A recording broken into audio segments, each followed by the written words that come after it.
Na sastanku predsjednika Skupštine Jugoslavije Marijana Rožića sa predsjednicima republičkih i pokrajinskih skupština zaključeno je da bi trebalo da se na sednici Saveznog veća Skupštine Jugoslavije krajem novembra utvrdi nacrt amandmana na Ustav Jugoslavije i donese odluka o stavljanju ovog dokumenta na javnu raspravu.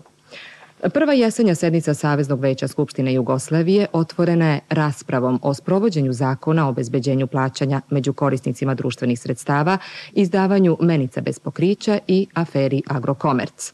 Savezno veće danas je usvojilo predlog za izmenu zakona o društvenom planiranju i zakon o bezbednosti saobraćaja, društveni dogovor o osnovama i merilima za utvrđivanje ličnih dohodaka i ostalih primanja saveznih funkcionera.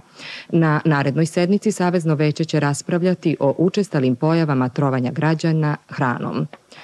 Odbor za tržište i cene Veća Republika i pokrajina Skupštine Jugoslavije podržao je zahtev Izvršnog veća Vojvodine da se ponovo razmotre nedavno odobrene cene ulja i šećera i ekonomski položaj tih proizvođača. Savezno izvršno veće je formiralo komisiju koja treba da utvrdi konkretne mere.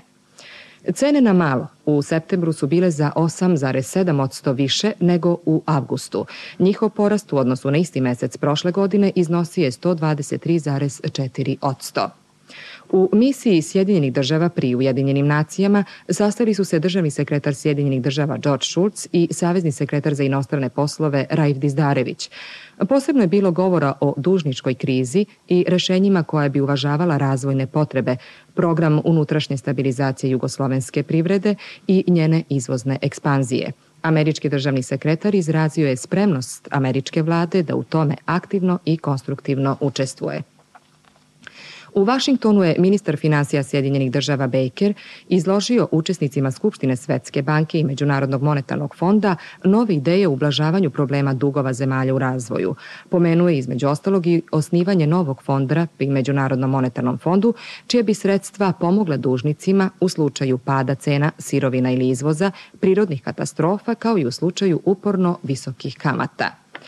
Govoreći u Murmansku, generalni sekretar Centralnog komiteta Komunističke partije Sovjetskog saveza Mihail Gorbačov ocenio je da međunarodna situacija pokazuje znakove poboljšanja. On smatra da prvi rezultati postignuti ovih dana u Vašingtonu, kao i predstojeći susret sa predsjednikom Reaganom, mogu izazvati svojevrsnu miroljubivu lančanu reakciju. Najveći deo govora Gorbačov je posvetio perestrojki. Rekao je da se prvi rezultati najviše osjećaju u političkoj klimi društva. Prošle noći u zalivu su patrolni čamci, za koje se pretpostavlja da su iranski, napali 2 tankera sa japanskom posadom i 1 pakistanski. Žrtava nije bilo, a brodovi su nastavili put.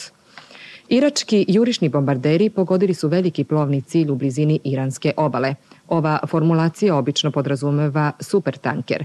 Napadnuta su i 3 cilja u dubini iranske teritorije. Vođa vojnog udara na Fidžiju, pukovnik Rabuka, proglasio se šefom države i ukinuo ustav zemlje. Izjavio je da želi da Fidži ostane član Commonwealtha.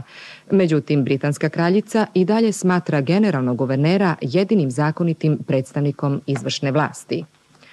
Prema prvim izveštajima, u nizu potresa jačine od 5,5 do 6,1 stepeni po Richterovoj skali, koji su danas posle podne pogodili Južnu Kaliforniju, jedna osoba je izgubila život. Zemljotres je oštetio zgrade i prouzrokovao prekid struje u delovima Los Angelesa. Epicentar potresa nalazi se 14 km južno od Pasadene na severnom delu trusnog područja Elsinore. U Beogradu je u egzibicionom meču, organizovanom u humanitarne svrhe, jugoslovenski teniser Slobodan Živojinović sa 7-6, 7-6 savladao dvostrukog vimbldonskog pobednika Borisa Bekera. Sutra će biti sunčano, jutarnja temperatura od 0 do 6, na Jadranu do 15, najviša dnevna od 13 do 20, na Jadranu do 22 stepena.